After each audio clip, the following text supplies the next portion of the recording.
Assalamualaikum warahmatullahi wabarakatuh.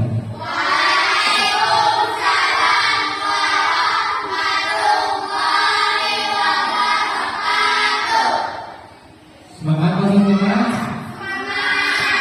Semangat pagi.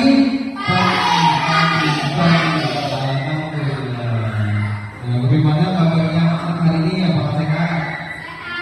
Alhamdulillah sehat. Nah, hari ini Bapak kita bersama-sama akan melaksanakan kegiatan belajar mengenai keyakinan bersama Bapak siapa? Bapak Wahyudin Hidayatullah. Di kelas 5 ini kita nanti akan membuat keyakinan kelasnya. Jadi Bapak ucapkan selamat datang dulu di kelas 5 yang kedua. Semoga kita semua selalu dilimpahkan rahmat dan kesehatan dan dapat mengikuti kegiatan belajar sehari-hari untuk kelasnya. Nah, di kelas 5 ini kita sepakatlah bahwa kita akan saling mendukung satu sama lain sambil belajar bersama. Bagaimana? Setuju anak-anak? Ya, kita semua dulu.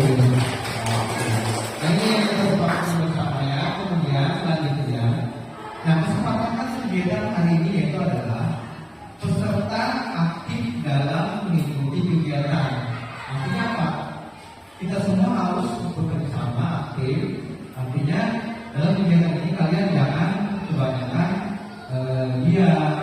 katakan apa sih yang mau kalian sampaikan apa yang kalian ucapkan tidak ini nanti kita bisa mengucapkannya ya. Kemudian menghormati peserta lain artinya apa? Tidak boleh kita main si A itu menyatukan dengan seluruh. Jadinya kan boleh kalau kita mendapat tidak di tempat kita semuanya adalah sama. Peserta lain juga harus kita hargai dan kita hormati. Semuanya pendapatnya itu juga harus kita hormati ya. Selanjutnya menjaga kebersihan. Nah, ini juga di rutin kita yaitu apa? Kelas kita harus bersih dan aman supaya kita nyaman belajar. Selanjutnya peserta dalam ruangan menjaga keamanan kelas. Artinya apa? Selama kegiatan ini kita tidak boleh membuat hal-hal yang menjadi pendidikan sehingga kenyamanan dan keamanan kelas itu terganggu. Makanya kemudian peserta dalam ruangan sampai kegiatan selesai tidak bisa keluar kelas. Artinya apa? Siswa itu harus menyelesaikan kegiatan sampai selesai. Tidak boleh ditutup kecuali memang darurat. Misalnya, Pak sudah berupa aktivitas boleh tidak? Boleh, asalkan dengan izin. Bagaimana? Apakah sepakat kita semuanya? Sepakat. Oke, tepuk tangan dulu semuanya. Nah, selanjutnya seperti judulnya tadi, keyakinan kelas. Nah, sekarang aku mau menanyakan dulu, apa sih yang kalian ketahui tentang keyakinan kelas itu? Selama ini yang kalian tahu apa tentang keyakinan kelas? Ayo coba, minta silakan berdiri minta supaya suaranya lebih jelas. Bisa bantu beri mic supaya lebih jelas. Iya, menjaga komitmen. Apa itu menjaga komitmen? Misalnya nih, aku harus jujur mengerjakan soal. Itu menjaga komitmen. Nah, betul untuk kita ya semuanya. Oke, ada lagi yang mau memberikan pendapatnya? Apa sih keyakinan kelas itu? Silakan, ada sekian dulu ya. Nanti kalau ke Lutfi. Selamat berdiri. Menghargai waktu. Wah, bagus sekali. Tepuk tangan semuanya. Jadi menghargai waktu itu juga termasuk keyakinan kelas. Oke, tadi Lutfi angkat tangan. Kalau beri kesempatan Lutfi. Oh, menghargai kepercayaan. Wah, itu bagus sekali nih. Karena ini menyangkut masalah dengan keagamaan kita. Ya, tepuk tangan untuk Lutfi. Ada lagi yang lain mau? Silakan. Ada yang tahu lagi? Nah, itu adalah contoh-contoh keyakinan kelas yang mungkin tidak kalian ketahui. Tetapi bagaimana kita membuat kelas itu? Nah, kita pahami dulu apa sih keyakinan kelas itu. Keyakinan kelas merupakan pernyataan secara umum yang kita sepakati bersama untuk membentuk kebiasaan yang baik yang akhirnya menjadi karakter budaya positif dalam sebuah sekolah maupun lingkungan sekolah. Nah, itulah keyakinan kelas.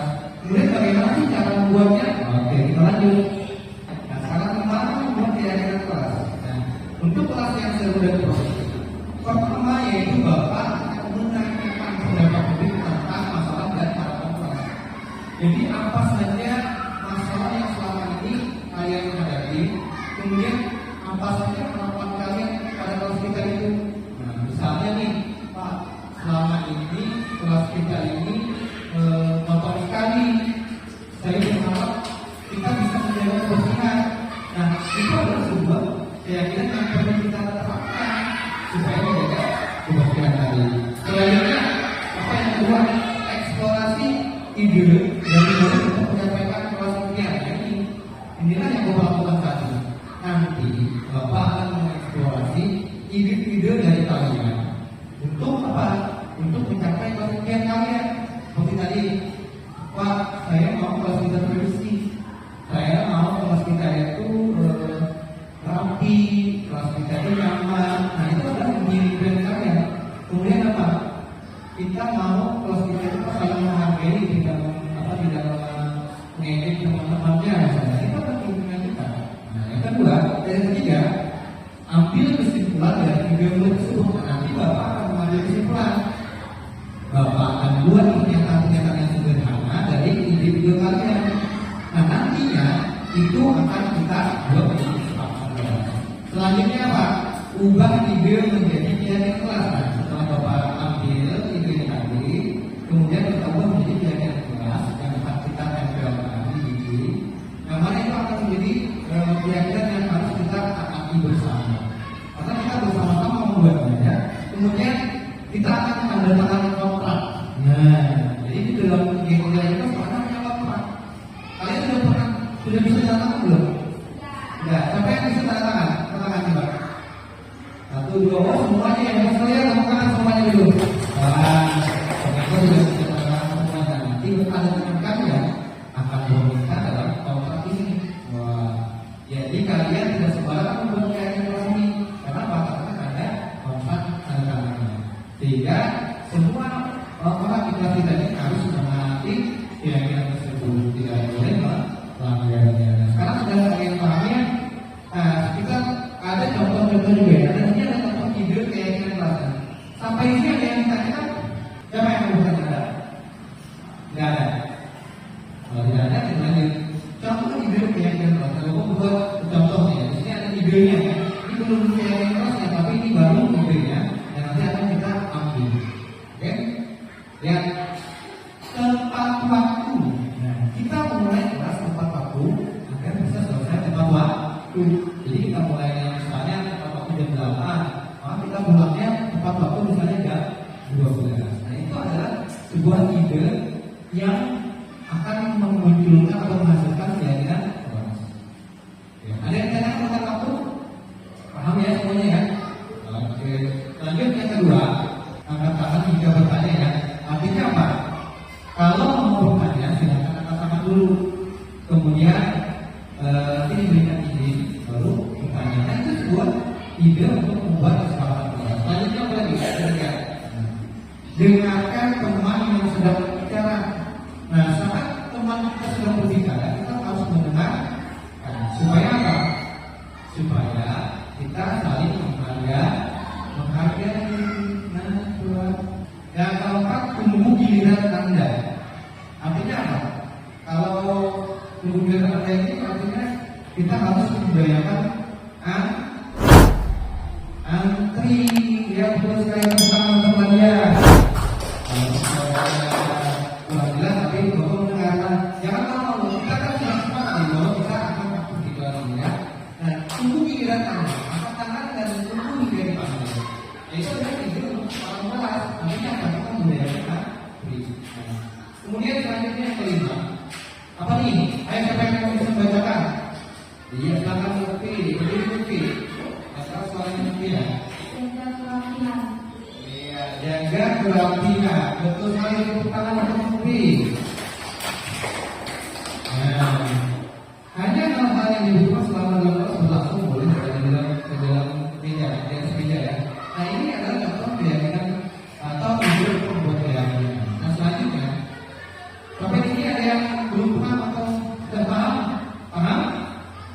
mengerti? Kalau Bapak bilang paham, siapa? Nah, itu menandakan kalian paham. Nah, oke, semuanya.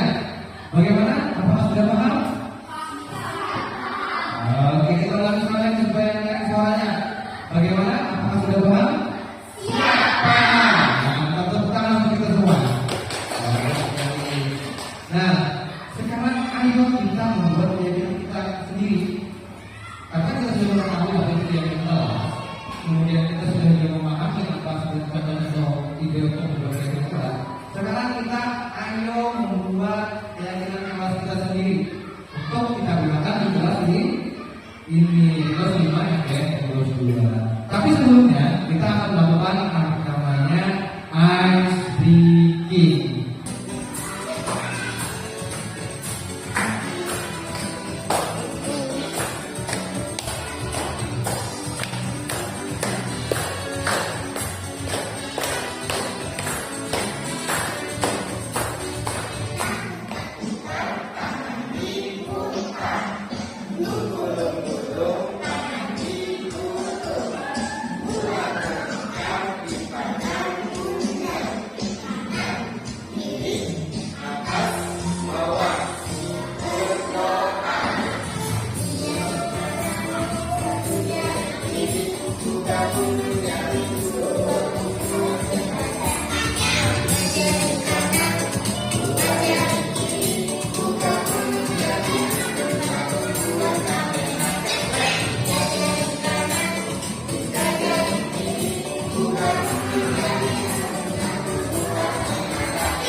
Nah, sekarang kita akan membuat keyakinan kita sendiri ya. Nah, Bapak akan membagikan sebuah stigma yang berwarna-warni ini. Nah, Bapak membagikan ya. Jadi ada beberapa warna Bapak bagikan. Nanti kalian dapat di waktu tulis, tapi sebelumnya kalian isi dulu apa sih yang ide yang kalian. Nah, nanti kalau sudah kalian kerjakan itu nanti kita akan lihat kembali ya, kita kembali hati-hati ya, silakan tuliskan apa ini berbeda-beda. Tuliskan ide yang muncul setelah kalian belajar keyakinan kelas ini. Tuliskan semuanya yang kalian inginkan di kelas ini akan kalian tuliskan. Nanti kita akan generalisasi supaya menjadi sebuah keyakinan ya. Ya, ide misalnya tadi kan apa yang kalian mau, kan tadi sudah kita jelaskan apa ditulis, nanti itu ditempelkan. Nanti menempelkannya kita bergantian ya, ketik itu bapak mana bisa berjari kalau tidak ya. Kita tadi sudah ada beberapa ya, ada yang dari mulai pakai nama, boleh tantangan supaya bagus bisa berangkat ke nanti dari bawah ke depan, jadi bagus ya.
kelas kita yang bisa kita gunakan di sekolah agar kita bisa membentuk budaya positif dari yang tersebut ya.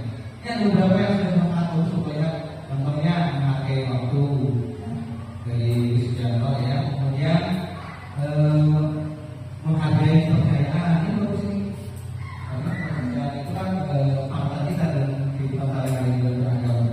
Menjaga keamanan kelas bagus, menghormati orang lain, menjaga kebersihan bagus, kemudian ketertiban kelas ya bagus sekali, kemudian menghargai diri sendiri. Nah bagus saya bukan aku semuanya. Nah sekarang kita sudah mendapatkan keyakinan kelas kita di kelas kita ini dan bisa kita lakukan pembelajaran sehari-hari.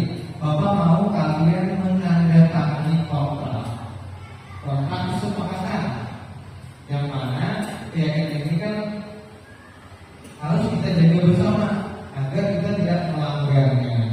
Nah, nanti di sini kalian harus membuat menulis nama, kemudian katakan di sampingnya ya, supaya kontrak ini nanti akan Bapak jadikan bukti bahwa kita semuanya sepakat dengan keyakinan kelas kita.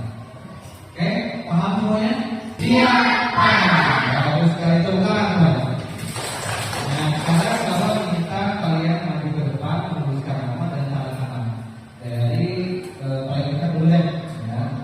Silakan maju ke depan, kita teman-teman.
Ya, kelas ini nanti akan kita gunakan sebagai acuan kelas kita agar kita tidak melanggar apa yang sudah kita yakini bersama. Bagaimana semua paham? Siap paham. Bagus sekali, tepuk tangan semuanya. Nah itulah tadi pembelajaran mengenai keyakinan kelasnya. Terima kasih semuanya karena sudah hadir sepenuhnya di sini. Kemudian sudah mengikuti pembelajaran ini dengan baik, kemudian tertib dan menyenangkan. Kemudian Bapak mau ini, apakah hari ini kalian senang belajar ini? Dan karena kalau senang suaranya mana? Saya senang. Oke, pertanyaannya apakah kalian senang? Saya senang. Tepuk tangan untuk semua. Kita sudah sampai di akhir pembelajaran. Bapak mohon maaf apabila dalam pembelajaran pada hari ini kita terdapat salah hilaf yang Bapak sampaikan atau hal yang tidak sesuai dengan keyakinan kita. Bapak mohon maaf dan Bapak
Assalamualaikum warahmatullahi wabarakatuh.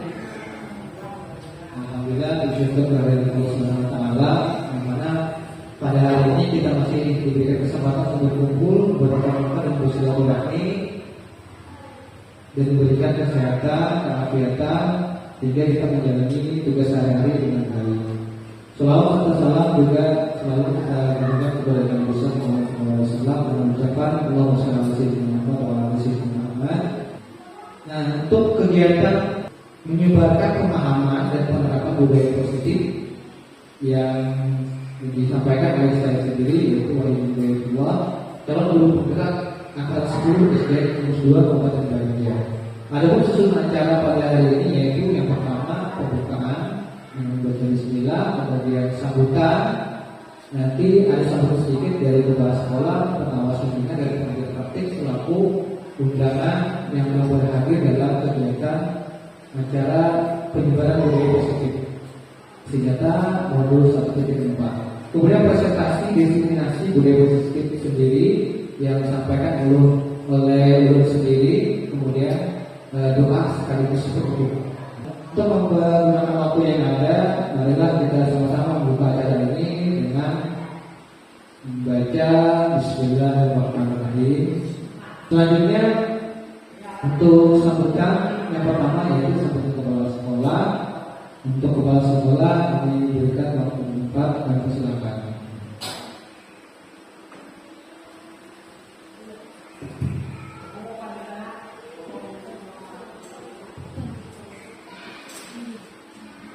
Assalamualaikum warahmatullahi wabarakatuh.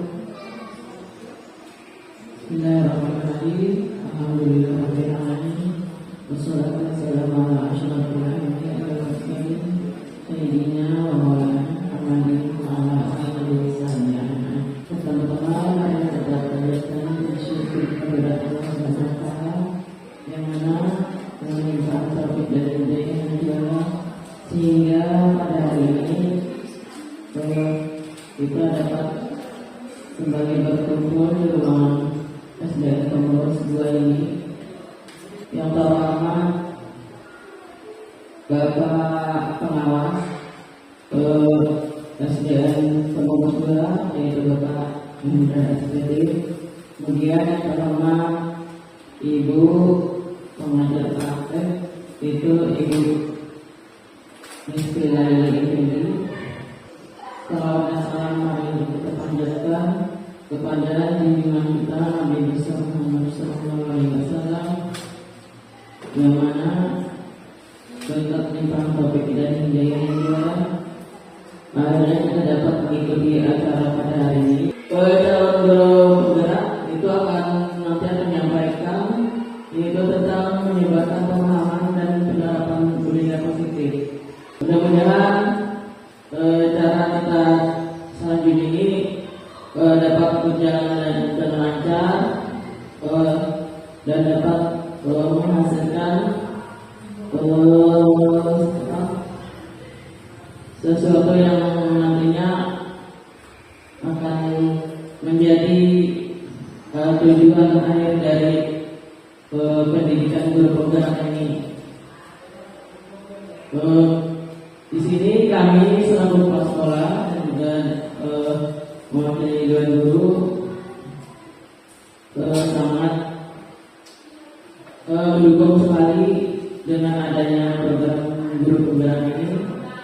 Mudah-mudahan guru yang lain nanti akan ada segera yang menyusul untuk guru penggerak ini. Kemudian untuk memberikan waktu apa kiranya hanya itu saja yang dapat saya sampaikan. Mudah-mudahan acara kita akan berjalan lancar sampai akhir penutup nanti. Kiranya hanya itu saja. Wassalamualaikum warahmatullahi wabarakatuh. Terima kasih kepada Ibu Kepala Sekolah yang sudah memberikan sambutan dan arahannya. Alhamdulillah, belum jujur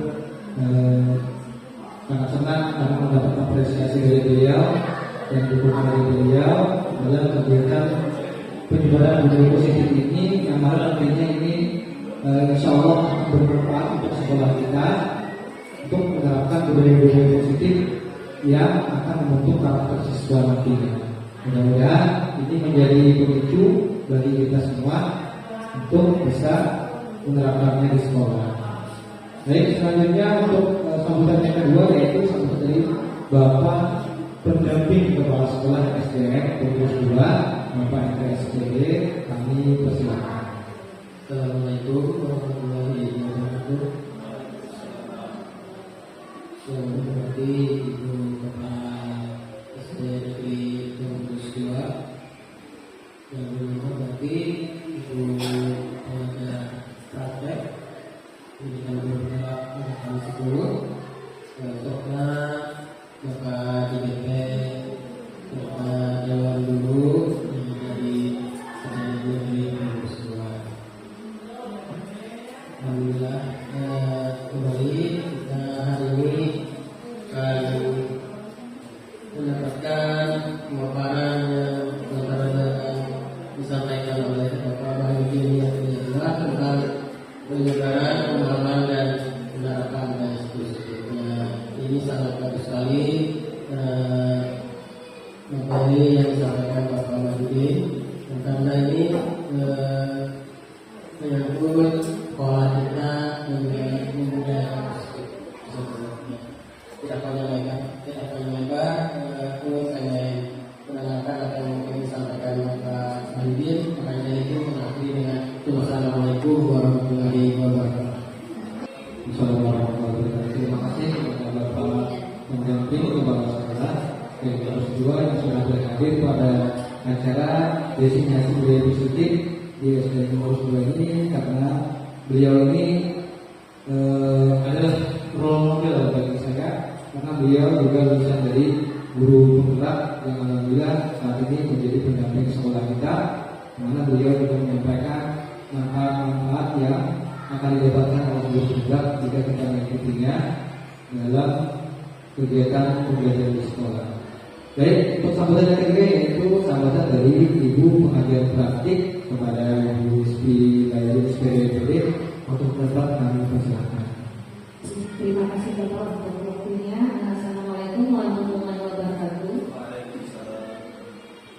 Yang terhormat Bapak pendamping kepala sekolah Bapak SPD, yang saya hormati Ibu Kepala SDN Pengurus 2, yang saya hormati Bapak TGP Angkatan 10, Bapak Wahyudin Dewa dan Bapak Ibu Guru SDN Pengurus 2. Di sisi kali ini kita akan mendengarkan pemaparan dari TGP tentang budaya positif. Jadi apa itu budaya positif nanti akan dipaparkan oleh Bapak Wahyudin, di mana di sini budaya positif merupakan perwujudan dari nilai-nilai keyakinan universal nanti yang diterapkan di sekolah. Namun hal tersebut bukan hal yang diperoleh secara instan, Bapak Ibu. Jadi guru harus menjadikan contoh dulu sehingga murid itu bisa menerapkan budaya positif itu dengan kesadaran dirinya. Peran TGP di sini apa?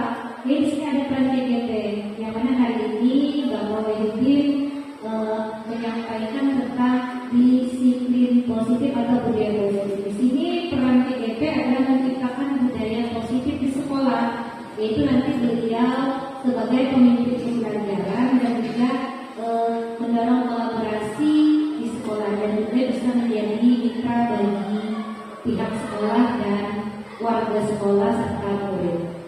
Nah di sini budaya positif ini adalah merupakan itu program pemerintah yang dikembangkan oleh Kementerian Pendidikan melalui program guru penggerak, sekolah penggerak, serta sekolah yang mengimplementasikan kurikulum merdeka. Tahun ini IKN habis sudah Bu. Nah, jadi pasaran budaya positif ini diterapkan di sekolah karena ini adalah salah satu program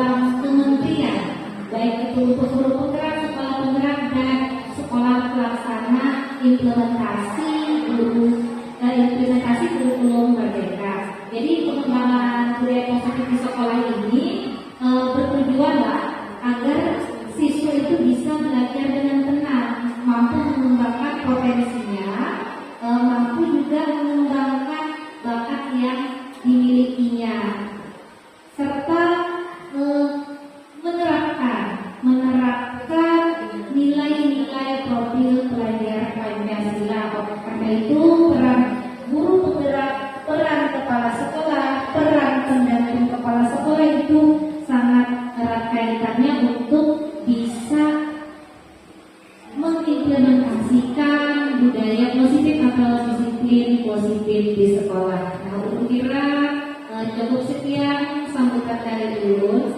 Ulun akhiri dengan mengucapkan Assalamualaikum warahmatullahi wabarakatuh. Waalaikumsalam warahmatullahi wabarakatuh. Alhamdulillah, terima kasih banyak kepada Ibu Ismaili yang sudah memberikan arahan dan sedikit skill tentang materi kita pada hari ini, yaitu tentang budaya positif, yang mana kata beliau tadi ini adalah program pemerintah yang nantinya akan kita terapkan sehari-hari di sekolah guna untuk menciptakan karakter baik bagi siswa kita. Alhamdulillah, dengan kegiatan hari ini mudah-mudahan kita mendapatkan sedikit pencerahan bekal kita untuk nanti memenuhi tugas kita sehari-hari dalam pembentukan budaya positif. Baik, untuk acara selanjutnya yaitu acara yang ketiga, presentasi diseminasi budaya positif, yang langsung saja akan disampaikan oleh saya sendiri, yaitu calon guru putra angkatan 10 SD pengurus 2. Bismillahirrahmanirrahim. Assalamualaikum warahmatullahi wabarakatuh.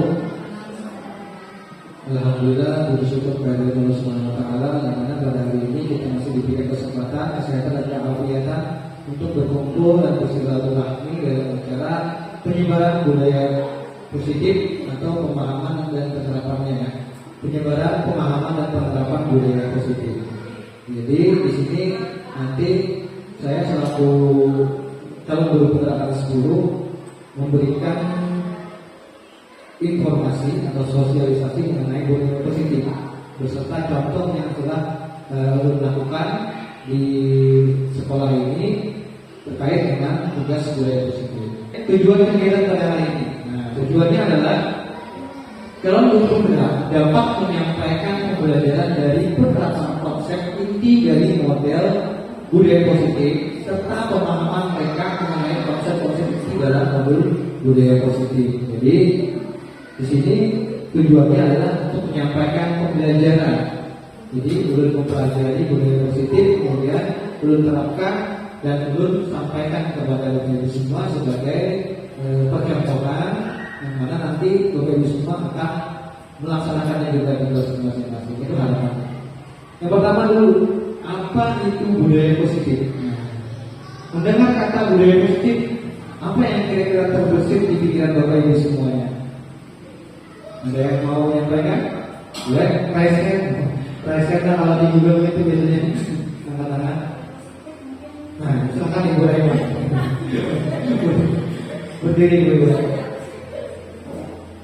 Sedikit. Budaya itu mungkin pembiasaan. Positif itu sesuatu yang baik. Jadi sesuatu yang baik yang budaya atau menjadi kebiasaan kita. Itu.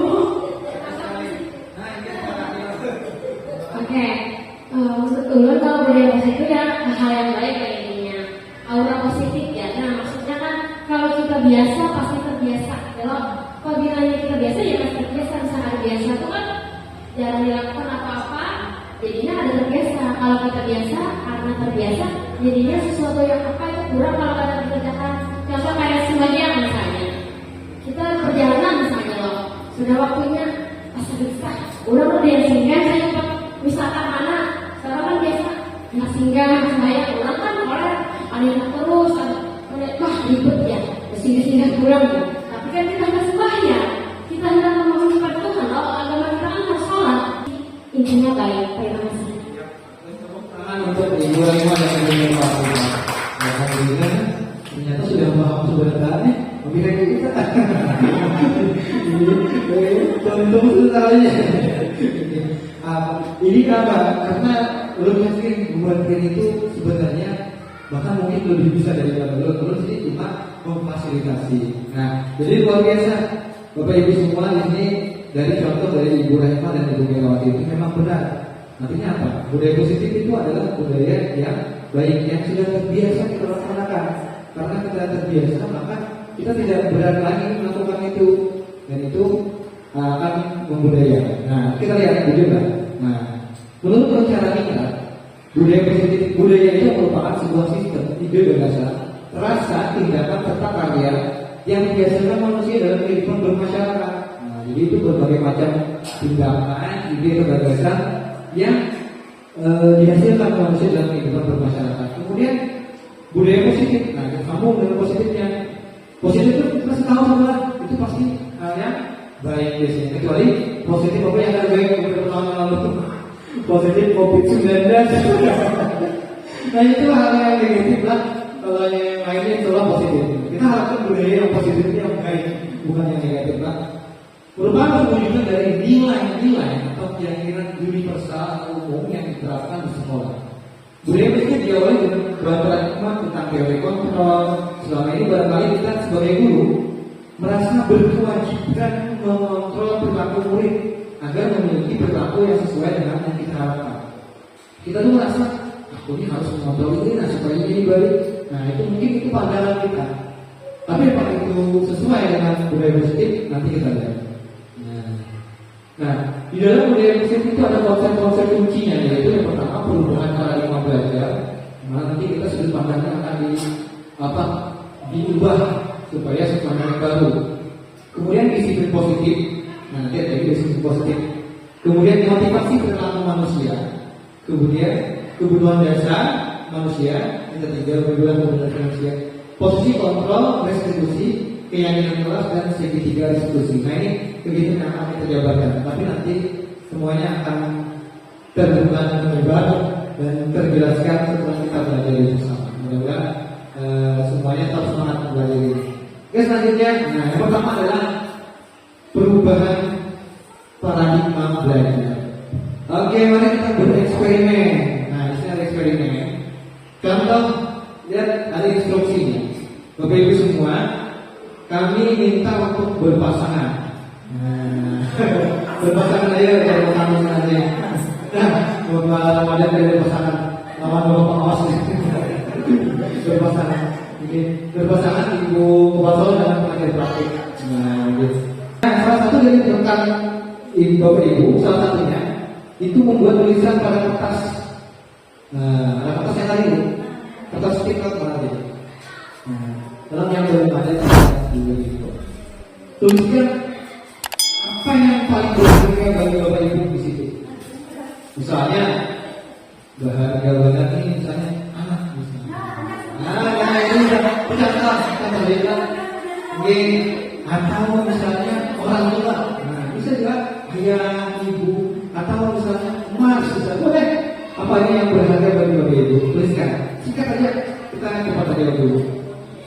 Oke, instruksi ketiga, salah satu pasangan yang lainnya itu kemudian genggam. Nah, kita sudah menulis genggam di kepala genggam, bisik-bisik genggam. Oke, kertasnya biar yang menulis, nah, biar genggam. Jadi salah satu tadi genggam. Kemudian sedangkan rekan Bapak Ibu di sampingnya mencoba memerintahkan rekan Ibu dan tersebut dengan segala cara, misalnya merayu untuk ayo Pak, tuliskan bukan urut mintanya itu lah misalnya, atau mengancam biar dikenalkan untuk apa lagi atau ada yang apa misalnya bisa. Coba bagaimana Bapak Ibu komunikasi berdua? Silakan coba genggam yang satu menggenggam, yang satu meminta saya membujuk, merayu, habis itu apa lagi? Mengancam misalnya.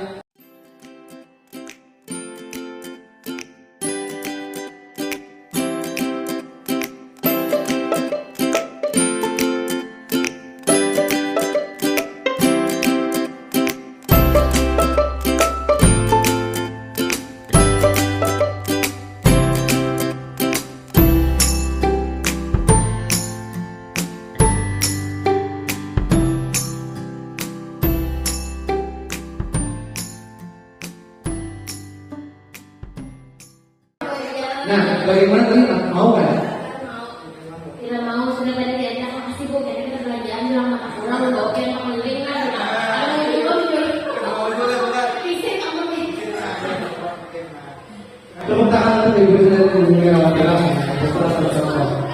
Mungkin yang lain masih proses dan masih bingung mana bisa diri lah mungkin. Nah, intinya apa? Tadi katanya Ibu Risnawati tidak mau menyerahkan, ya lah. Artinya apa? Artinya kita tidak dapat mengontrol orang lain. Iya kan? Kecuali orang lain tersebut yang menyerahkan. Contoh tadi Ibu Mira maksudnya Bu Jerman, karena mau juga Ibu, tapi pas belum mengatakan karena Ibu merasa percaya mau menyerahkan. Artinya apa? Begitu juga kita dengan anak-anak. Kita tidak dapat mengubah anak-anak. Kita tidak dapat mengontrol anak-anak itu. Kita harus gini. Tidak bisa. Karena anak itu memiliki pikirannya sendiri, nafsu sendiri. Kita hanya bisa memberikan arahan. Kemudian dia yang memutuskan. Nah, itu intinya ya Bapak Ibu ya. Jadi seperti itu. Terus itulah yang pandangan kita kepada anak-anak, paradigma kita kepada anak-anak. Kita tidak dapat mengatasi anak-anak, kita hanya mengarahkan, berharap hidayah yang datang dan mereka menjadi bisa dan cerdas. Nah, contoh di sini ada apa? Stimulus respon, mengubah paradigma stimulus respon pendekatan teori kontrol yang dikembangkan oleh Dr. William Glasser. Yang pertama, stimulus responnya apa? Realitas kebutuhan kita sama. Kalau teori kontrol, kebutuhan kita berbeda-beda. Apa tadi? Ada anak yang cerdasnya di bidang matematika, ada anak yang cerdasnya di bidang olahraga. Tidak bisa kita menyamakan. Kita harus sama nilai tingginya orang siapa pada kalah, karena berbeda. Nah itu teori kontrol inilah yang harusnya kita gunakan di sekolah kita. Bahwa boleh ini. Bagaimana semua orang melihat hal yang sama. Kalau teori kontrol apa? Setiap orang memiliki gambaran yang berbeda-beda. Seperti tadi kata Ibu Mira tidak bisa mengatasi Ibu Rizka atau menjelaskan, tapi orang bisa karena memberikan pandangan yang berbeda. Nah, seperti itu. Kemudian apa lagi? Kita mencoba mengubah orang lain agar pandangannya sama dengan kita. Itu teori yang dulu, stimulus dan respon. Kemudian di teori kontrol kita berusaha memahami pandangan orang lain yang tentang dunia. Kita yang memahami mereka. Makanya kita berpusat kepada. Kemudian perilaku buruk dilihat sebagai suatu kesalahan. Sedangkan teori kontrol semua perilaku itu memiliki tujuan. Nanti ada contohnya kalau tampilkan videonya mahasiswa. Jadi kesalahan itu tentunya memiliki alasan. Tidak semua orang tidak ingin melakukan kesalahan. Semua orang tentunya menginginkan yang baik. Kemudian orang lain bisa mengontrol saya, orang lain bisa mengontrol saya. Padahal sebenarnya adalah hanya Anda yang dapat mengontrol diri Anda sendiri. Seperti membukakan tangan ke atas tadi. Nah, kemudian pemaksaan ada pada saat bujukan gagal. Misalnya nih, anaknya sudah desain lagu, ternyata ada masuk juga, harus ini sudah, itu tidak sesuai dengan teori kontrol. Itu apa? Kolaborasi dan konsensus menciptakan pilihan baru. Nah, itu berikan konsekuensi. Misalnya, karena kan pilihan ada ini, karena kayak ini kan artinya. Model berpikir menang atau kalah. Jadi ada yang benar atau salah, menang atau kalah. Hitam atau putih. Sedangkan teori kontrol itu memberikan pilihan yaitu berpikir win-win solution. Bahasa Inggrisnya win-win solution. Artinya sama-sama menang, sama-sama benar. Oke, selanjutnya, nah masuk kepada disiplin. Apa sih disiplin itu? Kita percepat teori kita. Disiplin pasti kalau terbersih di benak dia pasti kalau disiplin itu hal-hal yang sesuai dengan aturan. Ya kan Bapak Ibu? Disiplina dari bahasa Latin, yaitu artinya belajar. Artinya apa? Disiplin itu artinya belajar.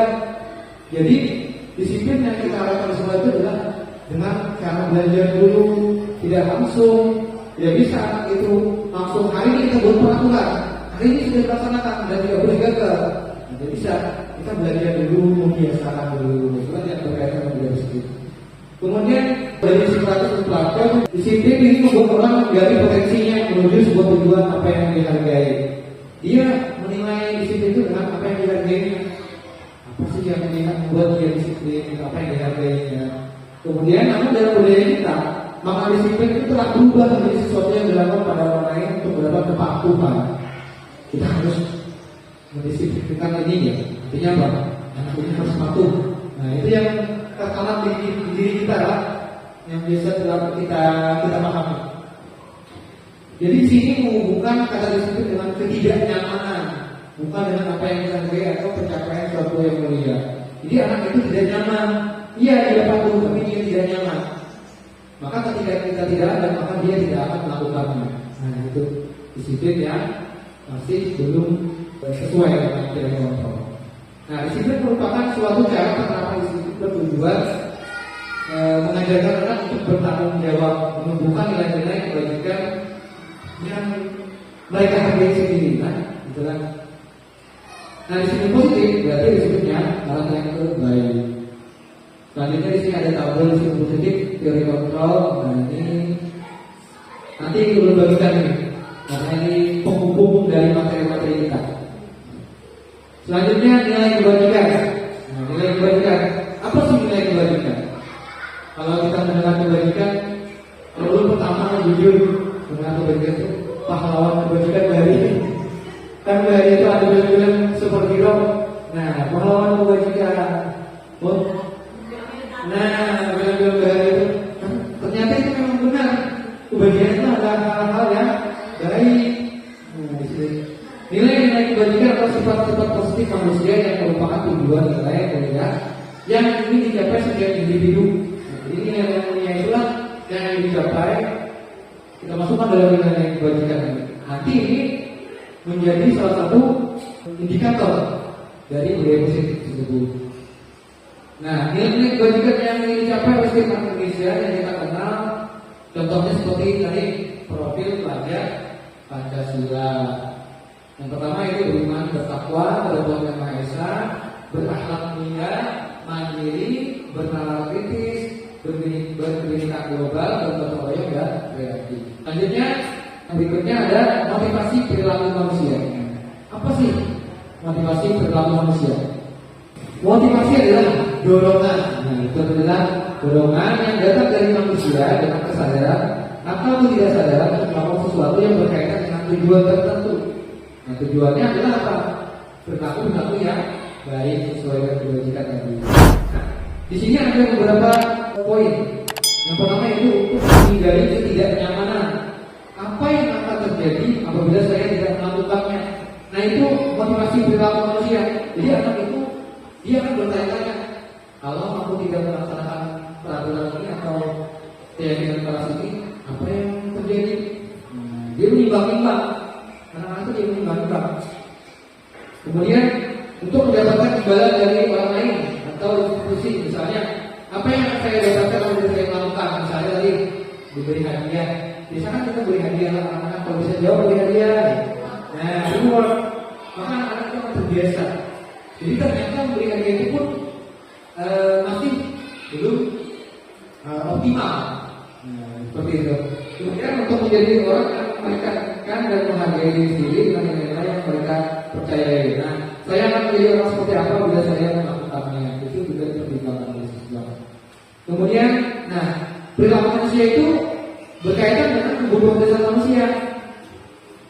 Kira-kira kebutuhan dasar itu kalau Bapak Ibu semuanya bayangkan apa ya kira-kira? Ada yang mau menjawab atau menjelaskan kebutuhan dasar manusia itu apa? Kira-kira Pak Ramadan bagaimana? Kira-kira apa ya Pak? Kebutuhan dasar manusia yang paling dasar deh. Kira-kira oh ini, nah berarti kebutuhan dasar manusia itu makan. Artinya apa? Mencukupi kebutuhan fisik dulu lah. Nggak makan dia. Nanti tadi makan dulu. Ya kalau sudah mempunyai makan dulu nih. Insya Allah satu lagi bagaimana? Nah, oke, itu salah satunya apa? Nah, kebutuhan dasar manusia adalah segala sesuatu yang kita lakukan untuk mendapatkan yang kita inginkan. Seluruh tindakan yang kita lakukan memiliki tujuan tertentu, dan semua usaha terbaik yang kita lakukan adalah dalam rangka kebutuhan dasar kita terpenuhi dengan baik. Contohnya yang 50 dasar manusia, pertama nih makan, pakaian, tempat tinggal, keamanan, kesehatan, itu masuknya kepada kebutuhan bertahan hidup. Jadi untuk bertahan hidup kita memerlukan itu. Kemudian kebutuhan yang kedua, kasih kasih sayang dan rasa diterima, berbagi, kerjasama, kemudian menjadi bagian dalam kelompok, diajak dalam kelompok. Kan ada biasanya anak-anak yang sedih, belum baik lagi kawani, gitu. Nah itu banyak dulu sering kekhawatiran itu. Lagi kelas rendah, belum kebetulan dulu dikatakannya itu kelas 2. Nah jadi belum hanya masuk di sana mengajar kelas 2. Anak-anak itu yang manja, ada yang menyuruh abah, bang. Jadi itu kebutuhan mereka kasih sayang. Kemudian yang penguasaan, harga diri, merasa diakui, memimpin, didengar. Anak yang seperti itu. Dulu pada saat jauh-jauh, aku dulu di rumah, tidak tahu tidak tahu, ini kebantir itu lari. Itu ternyata itu kebutuhan dasar manusia. Ini harus respon. Belum ini karena seperti itu. Nah, anak itu mau diakui, dihargai. Kemudian kebebasan, mandiri, memiliki pilihan, mencoba hal baru, mengendalikan dirinya. Itu juga kebutuhan mereka. Mereka ingin bebas. Misalnya nih, anak itu sudah mulai remaja. Nah, ya anak belajar perjalanan sampai kalau suarakan, itu kebebasan. Kemudian kesenangan. Nah, kesenangan ini sangat lengkap untuk siswa SD, apalagi kelas rendah. Yaitu apa? Bermain, humor, terus dia tertawa. Anak-anak itu suka. Bahkan kalau di kelas 2 mereka masuk itu, mereka senang. Dia tertawa, senang. Ayo kita tertawa bersama. Padahal tertawa itu bisa kapan saja. Tapi kalau kita ajak, mereka sangat senang. Itu kesenangan. Itu kebutuhan dasar manusia. Selanjutnya ada kata-kata dihukum oleh penghargaan. Nah, jadi bisa dihukum oleh penghargaan. Maka penghargaan itu bisa memberikan apresiasi. Nah, kita lihat penghargaan berlaku sama dengan hukuman. Dalam artian meminta atau membujuk seseorang melakukan sesuatu, memenuhi sesuatu, tertentu dari orang yang meminta atau membujuk. Dorongan eksternalnya akan ada faktor ketergantungan berdampak pada pemberian penghargaan. Ya tadi kalau kita akan beri hadiah lagi, ini ada apa lagi? Siapa yang mau maju beri hadiah permen? Habis permennya, siapa yang mau maju? Dia majunya lagi. Karena sudah habis penghargaan. Itu adalah sebuah hubungan sebenarnya. Nah, pengaruh jangka pendek memang berhasil pada awalnya, tapi jangka panjang tidak berhasil, maka tidak efektif. Kemudian penghargaan itu dapat mengukur. Belum ada semuanya baca yang modul ini. Kenapa? Karena ketika memberikan penghargaan itu ada yang iri nanti. Nah, ini ada hadiah aku baca ya. Jadi aku yang sayangi ibu, nah jaga situ dia cemburu ya kan. Nah, penghargaan yang mengurangi ketepatan karena dia fokus kepada penghargaan, tapi ketepatan. Kemudian penghargaan tidak efektif ya yang disebutkan adalah penghargaan merusak hubungan tadi rusak hubungannya, akhirnya bermusuhannya. Kemudian bagi ibu tahu sukaannya, ibu bisa lihat dirinya. Kita lanjut. Selanjutnya bentuk program kebajikan atau apresiasi. Nah, bagaimana sih mengapresiasi anak? Dalam memberikan apresiasi kepada pengakuan perlu diingat beberapa hal. Pertama, beri pengakuan secara khusus. Kemudian beri pengakuan secara pribadi. Kemudian beri pengakuan kepada semua murid secara bergantian. Jadi kan ada yang khusus, misalkan kayak yang menjawab dari tangan itu khusus pribadi. Kemudian bisa juga nanti, wah kelas ini hebat sekali tentang kelas kita, itu secara umum. Kemudian memberikan pengakuan secara konsisten. Artinya apa? Itu berkelanjutan. Misalnya nih, seminggu pertama aja memuji-muji, minggu berikutnya ada yang sehari-hari kan, itu kan bisa lagi video. Apa itu tidak konsisten kan? Jadi kita tetap konsisten. Kemudian berfokus pada proses. Karena kebiasaan menilai apresiasi ini kan biasanya pada proses. Nah, kalau pada akhir itu biasanya menilai nilai-nilai kuantitatif, biasanya kalau ini kan kualitatif. Nah, contoh pengakuan, nah ini ada contohnya. Pembuka, pembukanya dulu lah, misal pembukaan dengan murid. Kemarin saya perhatikan, itu pembukanya. Kemarin saya perhatikan, itu membuka kisahnya dulu deh. Nilai kebalikannya sebutkan, rasa empatimu besar sekali. Situasinya pada saat apa? Pada saat menolong murid baru di kelas kita. Nah, jadi kita memberikan apresiasi kepada murid itu dengan perhatikan 3 macam ini. Pembuka dulu, kemudian nilai kebajikan yang dan para siswa itu kemudian pada situasi apa? Jadi yang dia ternyata itu bagus, maka aku akan melakukan lagi gitu. Kemudian hari, kemudian saya menghargai kepedulianmu pada saat kamu membantu teman-teman di tugas kelompok. Nah, ini kan menghargai, kemudian nilai kebaikan kepedulian pada saat membantu teman kelompok. Kemudian terima kasih membuka untuk rasa tanggung jawabmu dengan kewajibannya pada saat kamu memungut kertas-kertas yang berserakan daftar. Anak itu jadi ibunya mau uji aku nih, sebenarnya yang mau apa lagi gitu. Nah itu apresiasi kepada mereka atas nilai kebaikan yang mereka lakukan. Nah, kalau sudah mulai ngantuk, mungkin sudah ingin cuacanya pada panas. Kita akan sedikit dulu Bapak semuanya. Oke, kita sedikit supaya memecah kengantukan kita. Oke, semuanya ulun kita berdiri.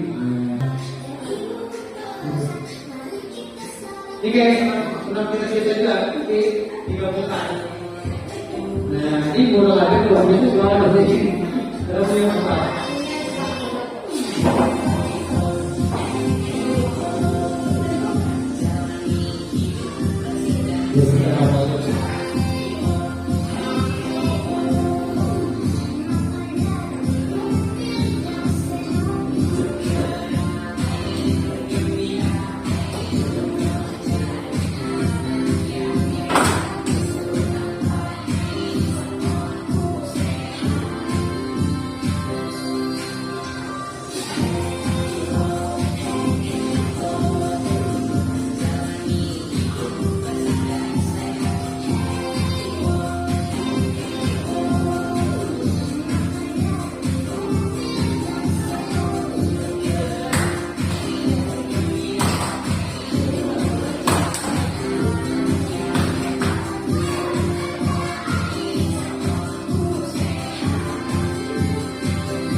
Alhamdulillah.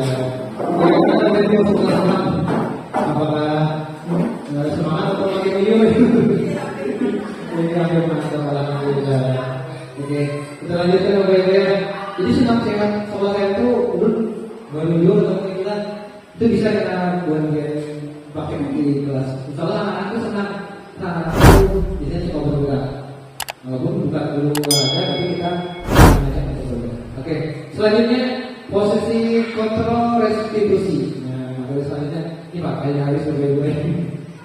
Apa sih posisi kontrol dan restitusi? Langsung saja kita lihat. Nah, di sini ada pertanyaan-pertanyaan. Ulun mau Bapak Ibu semuanya apa maksudnya menjawab? Tapi secara luas saja. Apakah itu hukuman atau konsekuensi? Nanti kemudian ulun paku, kemudian dia kan menjawab. Yang pertama kita lihat dulu hukuman atau konsekuensi. Di sini ada tindakan guru mencatat 100 kali di dalam buku kalimat. Saya tidak akan terlambat lagi karena terlambat ke sekolah. Nah, muridnya terlambat ke sekolah disuruh menulis 100 kali. Nah, apakah itu hukuman atau konsekuensi? Untuk Bapak Ibu apa? Sama. Ya. Nah, yang lain ada yang berbeda. Apakah itu hukuman atau konsekuensi? Benar, ini adalah hukuman. Kenapa ini hukuman?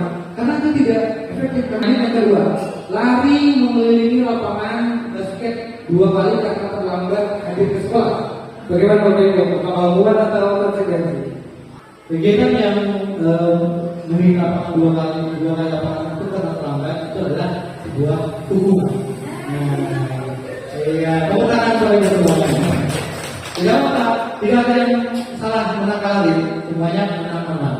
Karena memang keduanya ini, tetapi itu sesuai dengan kondisinya masing-masing.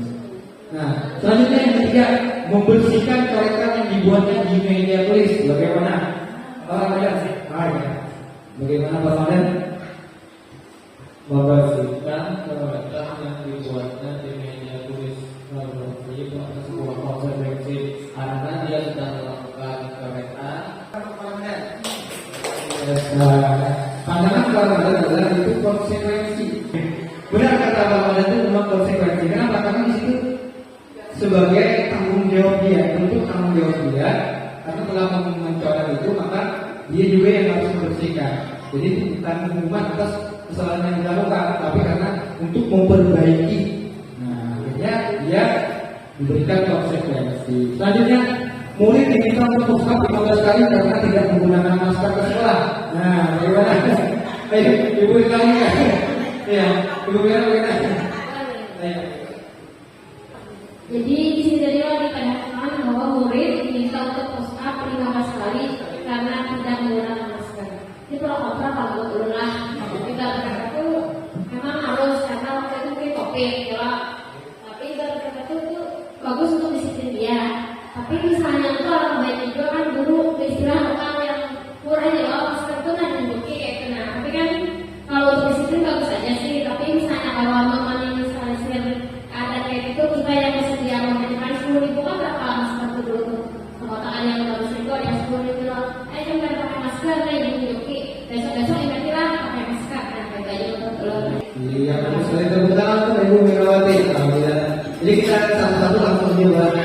Yaitu untuk minta maaf itu memang adalah sebagai hukuman. Karena ada sebuah tindakan yang menjadi hukuman.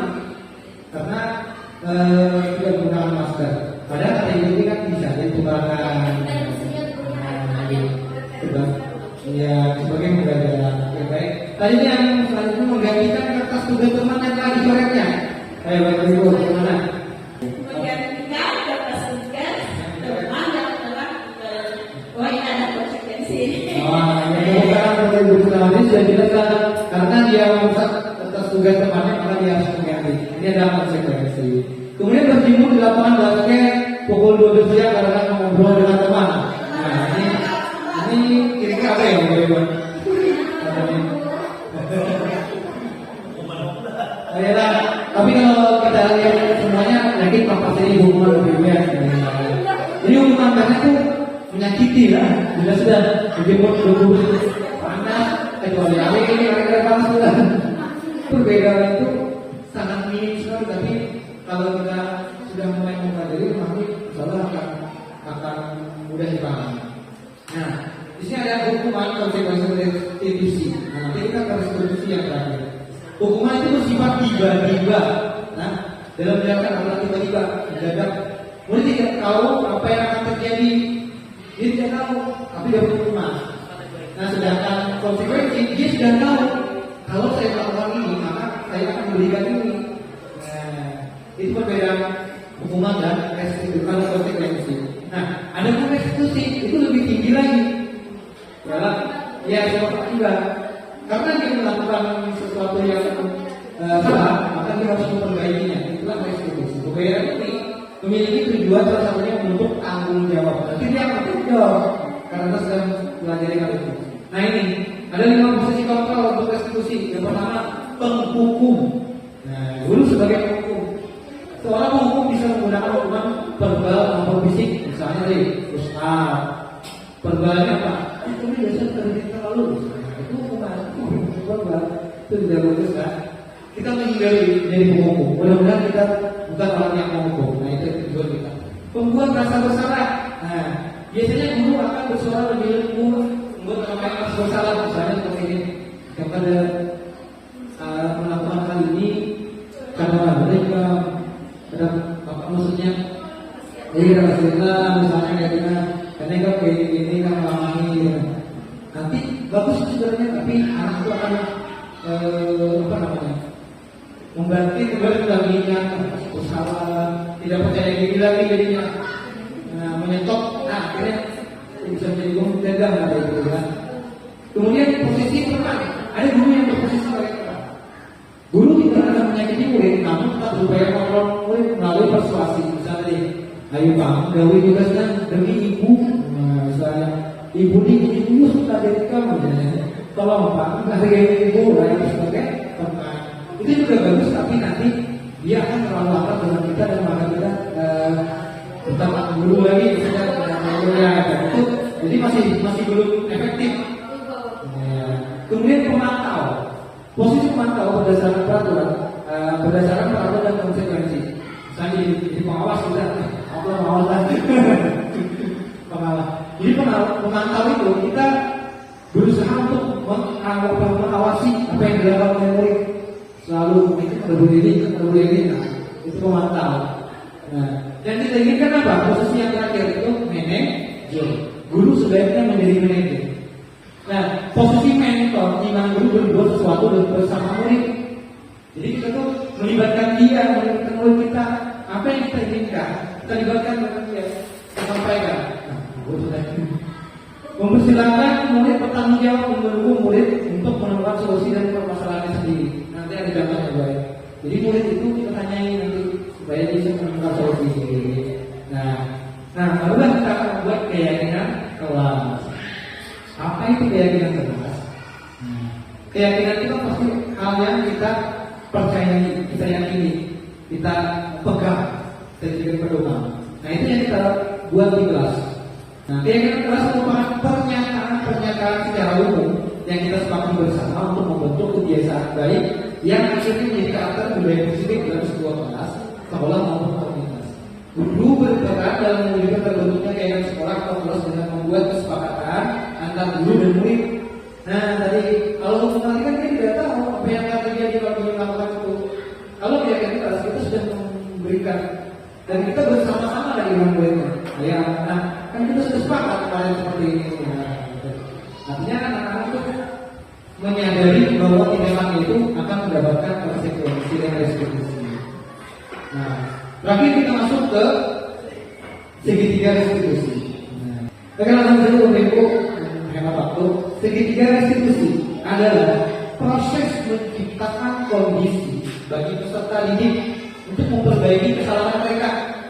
Nah, jadi ada proses perbaikan sehingga mereka bisa kembali pada kelompok mereka dengan karakter yang lebih kuat. Ini menurut teori dosen tahun 2004. Sangat biasa. Nah, di sini ada 3. Yang pertama itu menstabilkan identitas. Apa sih menstabilkan identitas itu? Nanti ada contohkan ada video itu. Pertama itu setiap orang pernah melakukan kesalahan. Kita harus menyadari itu. Kamu bukan satu-satunya yang melakukan kesalahan ini. Yang lain juga bisa melakukan kesalahan. Selanjutnya apa? Menanyakan, memvalidasi tindakan yang salah. Kamu tentu punya alasan kenapa kamu melakukan itu. Nah, kita validasi dulu. Apa alasan dia? Adakah cara yang efektif untuk mendapatkan yang kamu butuhkan? Kemudian baru kita tanyakan keyakinan kelas. Keyakinan kelas apa yang kita sepakati? Nah, itu sudah biasanya sudah membuat keyakinan. Apa yang kita sepakati? Kemudian kamu ingin menjual seperti apa? Nah, itu kita. Nah, jadi untuk materi kita sampai di sini habis. Sampai sekitar restitusi, alhamdulillah kurang lebih 10 menit lagi jam 12. Nah, untuk mengakhiri kegiatan ini belum memberikan contoh kegiatan yang sudah dilakukan di sekolah, di kelas bersama dengan sekolah kita, yang mana di dalam skenario ini siswa itu datang terlambat dan juga siswa itu ada yang memakai pakaian tidak sesuai dengan seragam yang disepakati. Ini sebagai contoh di kegiatan akhir. Mudah-mudahan bisa dimulai.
Yang pertama, Rizky ini sering melakukan datang karena sering main HP ya, begadang. Nah, kalau kita sebagai pemukul, maka kita selalu mengucapkan akan melakukan hukuman kan.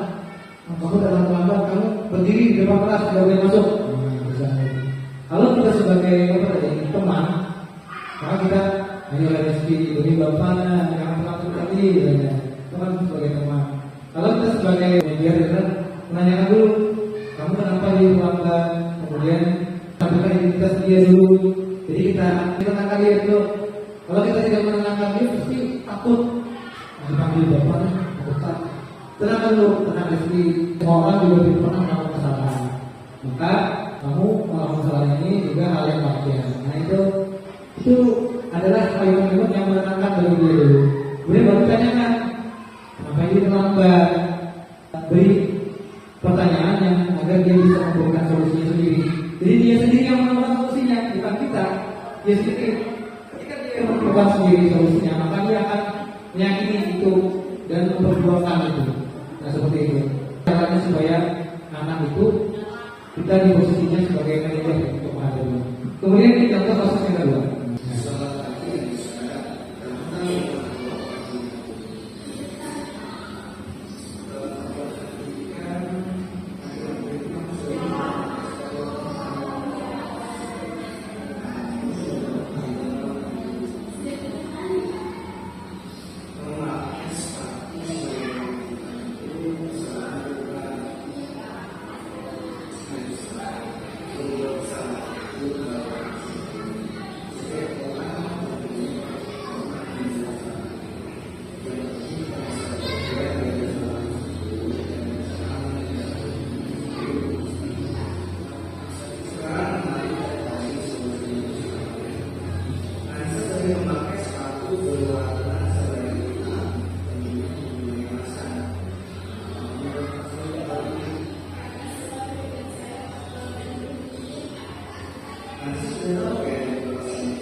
Kita memvalidasi standar identitas dulu, kemudian memvalidasi jika ada salah. Kita dengar dulu alasan mereka.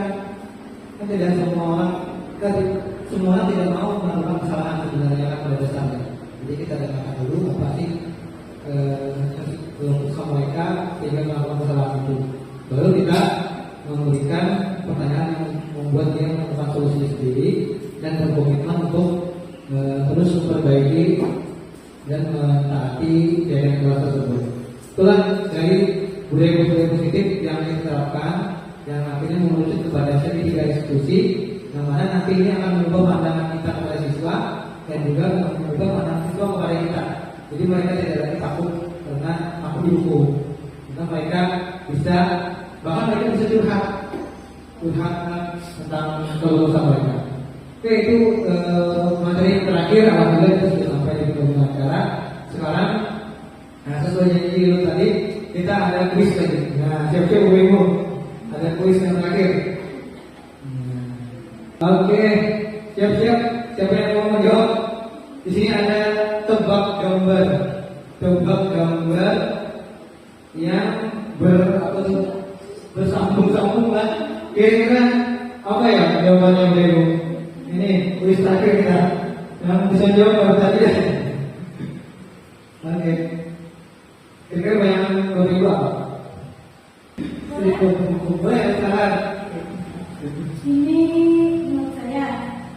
Tapi mungkin yang lain bisa nanti melengkapi yang lebih sempurna.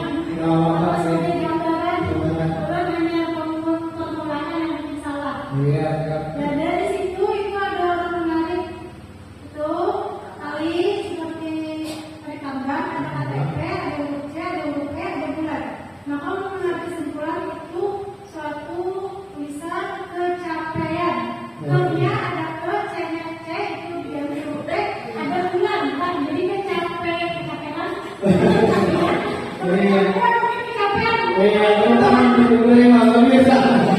Luar biasa ya. Semangat banget sih, alhamdulillah. Itu pencapaian yang kedua. Karena saya kamu uyuh juga di sini. Bisa tak punya tangan adalah, kemarin mau nambahkan, silakan. Kemarin kayak gini, ada apa kemarin? Menarik kesimpulan. Oh iya, nah, betul sekali kalau jadi itu adalah karena kita sudah panjang lebar keliling dunia adalah bikin Jepang, dia kemudian menyebarkan budaya positif luar biasa dan maka kita harus menarik ke kesimpulan. Tentang kepada saya luar biasa. Padahal bapak masih menjawab itu tadi. Cuma terlalu di sini. Oke, nah para silakan maju bersama untuk mendapatkan hadiah. Alhamdulillah, luar biasa. Tepuk tangan untuk para kemarin. Jadi ini ada apa menarik? Ada kuis SIM C lah. Kemudian pasti bisa ya SIM C itu bukan jadi ke SIM bulan dicoret B-nya jadi bulan. Sampai kesimpulan. Karena sudah luar biasa panjang lebar dan menghabiskan waktu yang berjam-jam, kita alhamdulillah tepat jam 12, maka kita akan tarik kesimpulan. Kesimpulannya adalah kesimpulan yang terima kasih. Budaya positif merupakan perwujudan dari nilai-nilai atau keyakinan universal yang diterapkan di sekolah. Budaya positif di sekolah tidak dapat diciptakan secara instan, seperti kata Ibu mengajar Pak.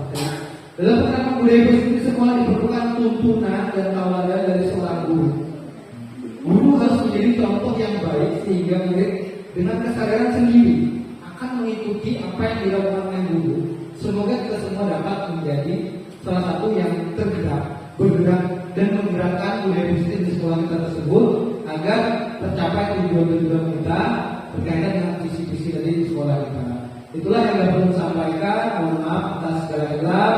Mengucapkan terima kasih yang sebesar-besarnya karena pian-pian semua sudah mau mendengar ini berjam-jam di sini panjang lebar.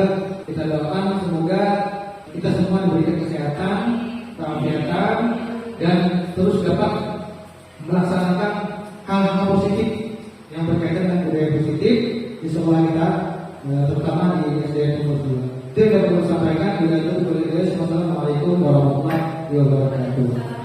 Tepuk tangan untuk kita semua. Nah, untuk selanjutnya kegiatan untuk terakhir yaitu pembacaan doa. Untuk membacakan doa ini kami mintakan kepada Bapak Muhammad Ramadan Syah SPDI. Waktu dan dapat kami persilakan.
Alhamdulillah